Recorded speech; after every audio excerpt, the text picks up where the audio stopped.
Bom dia, pessoal, tudo bom? Sou o Plínio aqui do canal BAZ Arquitetura.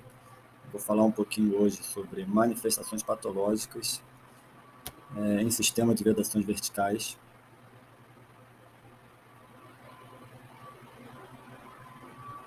Foi uma matéria que eu fiz no mestrado lá na UFRJ e vou compartilhar um pouquinho aqui sobre essa matéria.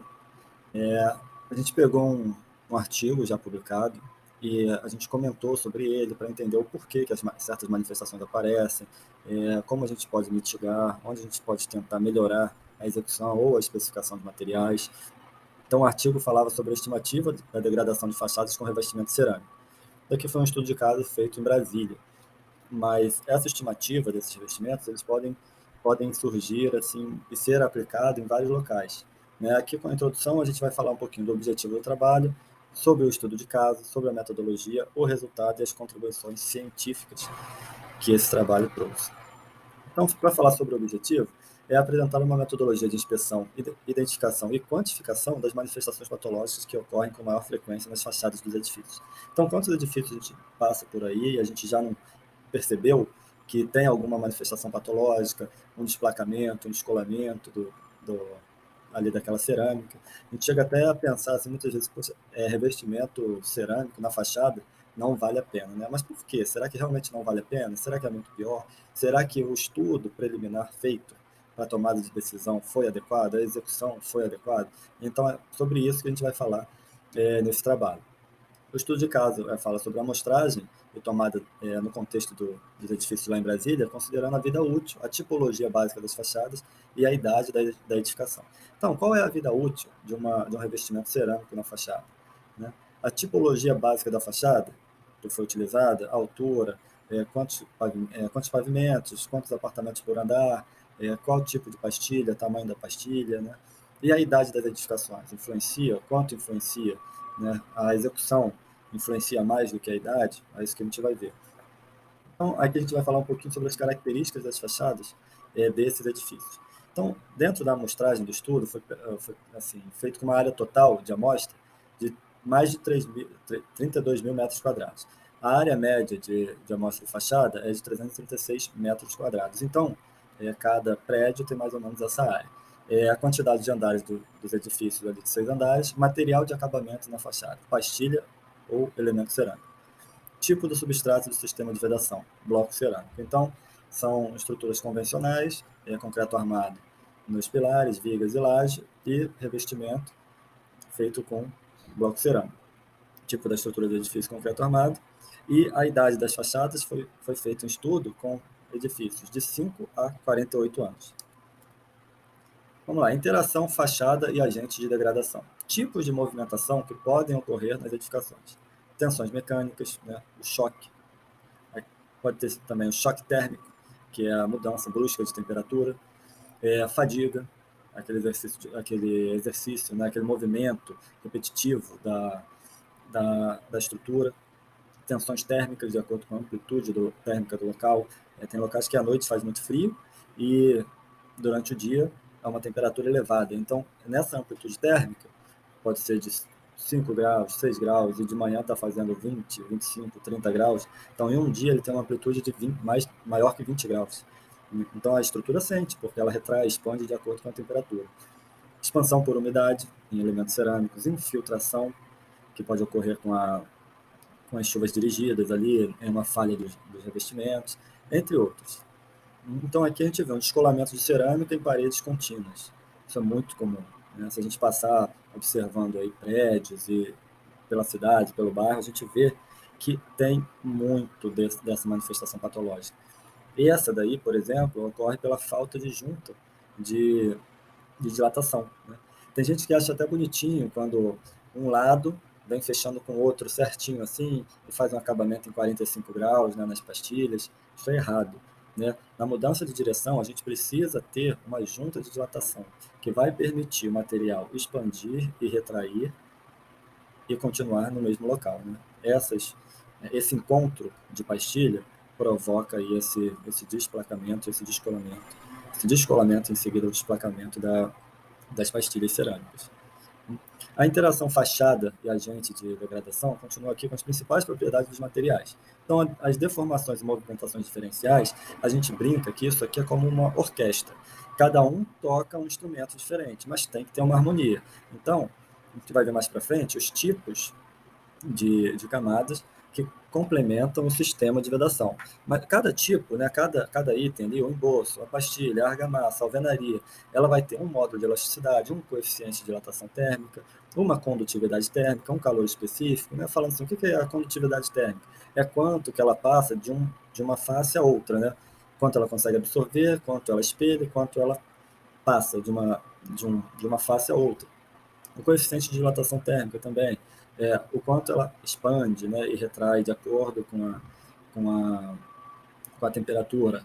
O módulo de elasticidade é se essa peça é mais rígida ou ela é mais flexível, né, para compor esse sistema. Então, tudo isso tem que ser visto para entender qual é o tipo de argamassa certo, para a cerâmica correta, dentro daquele substrato que está sendo aplicado.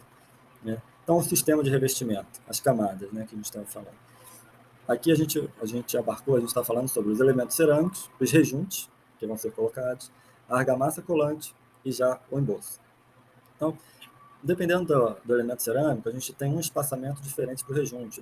Dependendo de onde for colocado esse revestimento cerâmico, é um tipo de argamassa colante. Essa argamassa colante, a gente tem que ver o tempo dela em aberto. Às vezes a gente passa nos prédios e a gente vê que na mesma fachada, no mesmo pano ali, tem pastilha que tá fixa e tem pastilha que já desplacou. Por que isso? Né?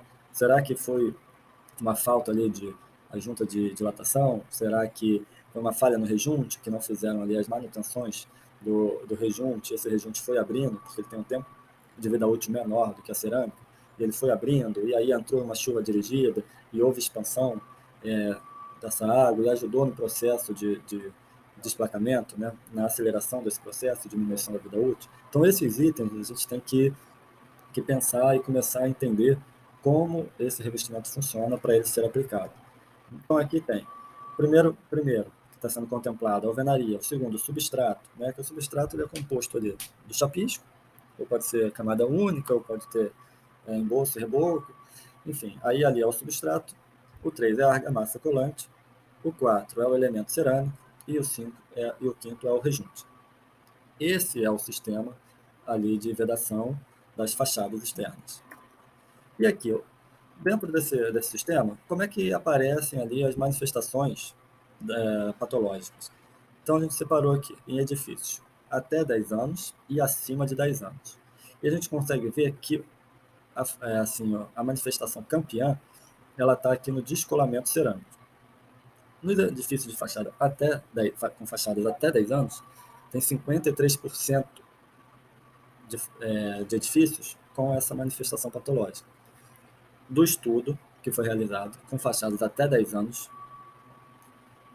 aonde tem manifestação patológica, 53% dessas manifestações patológicas estão relacionadas ao descolamento cerâmico. O descolamento é o penúltimo, né? A penúltima manifestação patológica dentro ali da pastilha cerâmica, do revestimento, porque depois do descolamento há o desplacamento, e aí é quando a peça de fato cai. Só que o que chama atenção nesse estudo é que são as fachadas até 10 anos. E a norma de desempenho prevê uma vida útil maior que 10 anos para os revestimentos de fachada, os revestimentos cerâmicos da fachada. Então, por que isso? Né? Por que esses 53% numa idade tão precoce? É sobre isso que a gente fala aqui nesse vídeo. Então, uma outra manifestação, e aí já é ligada à falha de rejunte, é que aparece aqui com 8% em edifícios até 10 anos, e a gente nota que para as fachadas acima de 10 anos, também é o mesmo percentual, 8 e 8. E isso se dá por quê? Porque as próximas manifestações patológicas, né, se tem falha na vedação, se tem uma eflorescência, porque tem uma umidade, ou tem algum material ali que não está adequado, está tendo alguma divergência na composição química, a fissuração, a falha de rejunte, eles evoluem, se não forem tratados, para o descolamento cerâmico. Então, esse tipo de material, esse tipo de manifestação patológica, eles devem ser tratados ali com a manutenção periódica. Isso é um item interessante, né, que assim, as novas construções, depois da NBR relacionada ao desempenho das edificações, elas estão saindo com o manual do usuário. Assim como quando você compra um carro, tem ali de quanto tempo eu tenho que fazer a revisão de determinados itens. Agora, as construtoras estão entregando esse manual. Então, ali, quem é o administrador do prédio, o síndico, o responsável, ele tem que entender que, de acordo com o construtor, com os materiais empregados, o que o fabricante diz, né, aquele determinados itens deverão passar por manutenções. Então, porque existe a vida útil. Então, uma falha de rejunte, né, ele tem um tempo. A cada 3, 5 anos, você precisa ali fazer a verificação, a revisão do seu rejunte na fachada. Se você não faz, o que acontece é que ele pode progredir para uma manifestação mais complicada, mais custosa de ser sanada, resolvida. Então é isso que acontece. Basicamente, esses problemas aqui, a fissuração, que permite a entrada do gás carbônico, do oxigênio, né, que provoca oxidação, carbonatação, e tudo isso envolve desplacamento no final do sistema de vedação. Então, é isso que deve ser sanado aqui. Então, qual foi a metodologia utilizada pela autora desse estudo de caso? Ela fez a metodologia proposta consistente em uma sistematização do processo de inspeção, com identificação, mapeamento e quantificação das manifestações patológicas em uma amostra de 90 fachadas.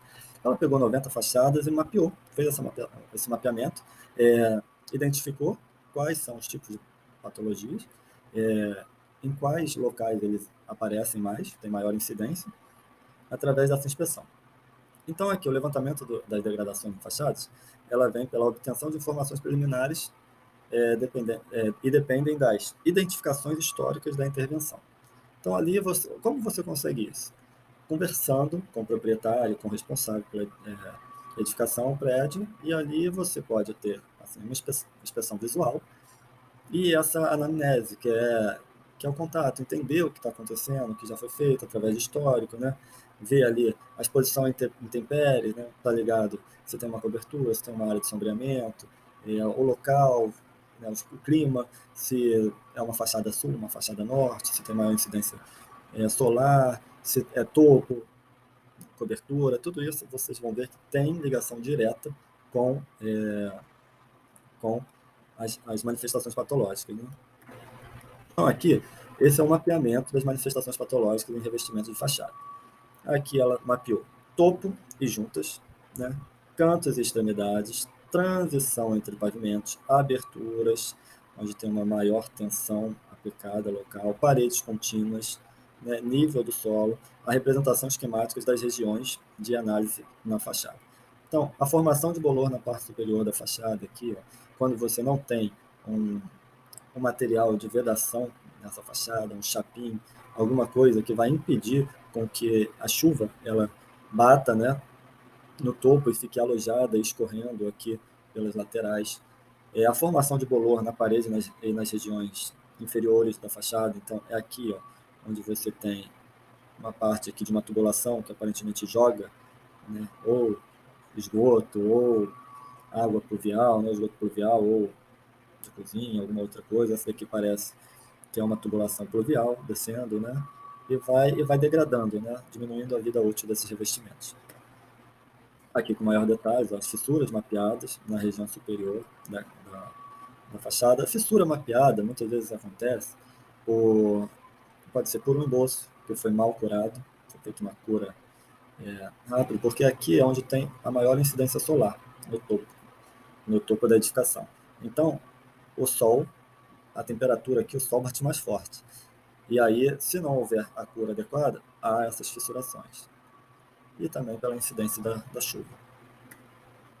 Aqui a progressão da fissura e descolamento de revestimento. Então, quando há uma fissura, eu estava falando sobre oxidação, carbonatação, aqui ó, o aço, ele perde a ancoragem, porque ele, antes de perder a seção, ele estufa e o emboço que estava ancorado nele descola e em seguida, né, com essa fissura, com a entrada de mais chuva dirigida, ele vai descolando e desplacando.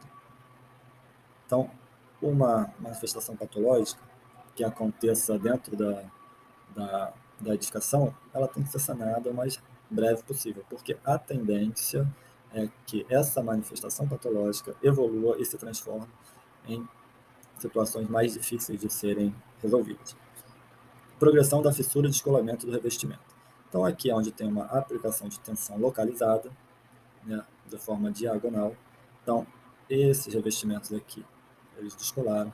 Aqui, provavelmente, foi pela falta de uma junta de dilatação, né, entre a mudança de posição. E pode ser por outros fatores também, pelo tempo de argamassa aberto, né, pela falta de manutenção no rejunte, entre outros. Mas essas manifestações, né, elas são bastante recorrentes por esses primeiros motivos citados. Então, aqui a quantificação das intensidades de ocorrência de danos em diferentes regiões das fachadas é sobre isso aqui. Foi um mapeamento de danos efetuado através de sobreposição de malha, permitindo quantificar a frequência de ocorrência da manifestação patológica. Então, cada corzinha aqui significa um tipo de manifestação patológica. Tá ruimzinho de ver, mas aqui fala de descolamento, fala de degradação, fala de falha de rejuntos, fissura, descolamento, falha de vedação. E aí a gente pode ver que a área total é o que não tem cor, é essa cinzinha aqui. E a área que representa manifestação patológica é a que está colorida, ou verde claro, ou verde mais escuro, um azul, um vermelhinho, né? E aí o que ela fez? Ela fez um mapeamento.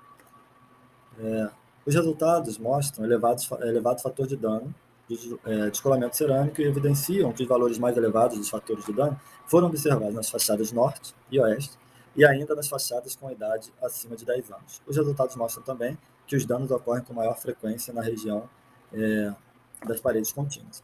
Isso aqui é um fator de dano, uma fórmula que a autora criou, né, para fazer esse parâmetro de avaliação da degradação das fachadas. Então, FD é fator de dano das fachadas, o AD é a área de cada tipo de manifestação patológica e o AT é a área total. Então, a partir disso, daquele mapeamento, ela tem o fator de dano das manifestações patológicas em função da orientação solar das fachadas. Então, aqui ela tem orientação das fachadas norte, sul, leste e oeste, média geral, fator de dano médio das manifestações patológicas e o tipo de manifestação, né? Descolamento de cerâmica, falha de rejunte, fissura, fluorescência, falha de vedação e patologias em geral. A gente vê que a fachada norte é a fachada que mais sofreu manifestações patológicas e a fachada leste é a fachada que menos sofreu manifestação patológica. Isso também vai muito de acordo com a orientação solar. Fator de dano médio das manifestações patológicas em função da idade das fachadas. Então aqui a gente vê que a idade das fachadas é menor que 10 anos, tem uma manifestação patológica bem menor, né? Uma aparição da manifestação patológica bem menor do que fachadas acima de 10 anos. Então, descolamento de cerâmica, por exemplo, em fachadas menores de 10 anos, 9%. Acima de 10 anos, 43%. Em todo caso, esse número é muito grande. E muito grande, assim, em relação a... Isso está ligado diretamente com a falta de manutenção. Né? E nessas idades iniciais, além da falta de manutenção, tem a ver também com falha na execução e na tomada de decisão para os métodos executivos. Já as outras manifestações, elas estão de acordo com o que já tinha sido falado anteriormente. Elas são bem parecidas, evoluem bem pouco, porque falha de rejunte, fissuração, fluorescência, falha de vedação, elas não vão evoluir ao longo de 10 anos, elas vão se transformar, todas elas vão se transformar no descolamento da cerâmica. Então, sobre a distribuição da frequência de ocorrência de manifestações patológicas nas regiões de análise, aqui a gente vê que tem topo juntas, representação esquemática das regiões de análise na fachada. Então a gente vê que a campeã de aparição das manifestações patológicas são as paredes contínuas. Às vezes, não se coloca junta de dilatação na ligação de materiais diferentes. Então, ali acaba aparecendo uma fissura, se você não colocar uma junta de dilatação. Também não pode ter extensões verticais maiores do que horizontais, desculpa, na horizontal, maior do que 24 metros. Na vertical, né, você coloca a cada pavimento, a cada mudança de direção. Então, quando essas juntas de dilatação não são respeitadas, as paredes contínuas, elas evidenciam mais essas manifestações patológicas. Na abertura, onde tem uma tensão concentrada, sacadas, cantos e extremidades também por falta de dilatação, de junta de dilatação, transição entre os pavimentos também pela falta de junta de dilatação. O topo é mais por falta de metodologia adequada, né, um revestimento ali no topo, um chapinho, alguma coisa desse tipo, e pela amplitude térmica que acontece lá na parte superior de cada edificação. Então é isso, galera. Obrigado aí, espero ter ajudado. Quem chegou até aqui ao final é porque eu estava precisando entender um pouquinho mais sobre manifestação patológica. E se vocês gostaram, aí eu peço que vocês dêem aí um joinha, um ok, e que isso ajude a gente a divulgar e fazer mais vídeos sobre esses trabalhos que a gente coloca e vai publicando. Valeu, um abraço a todos.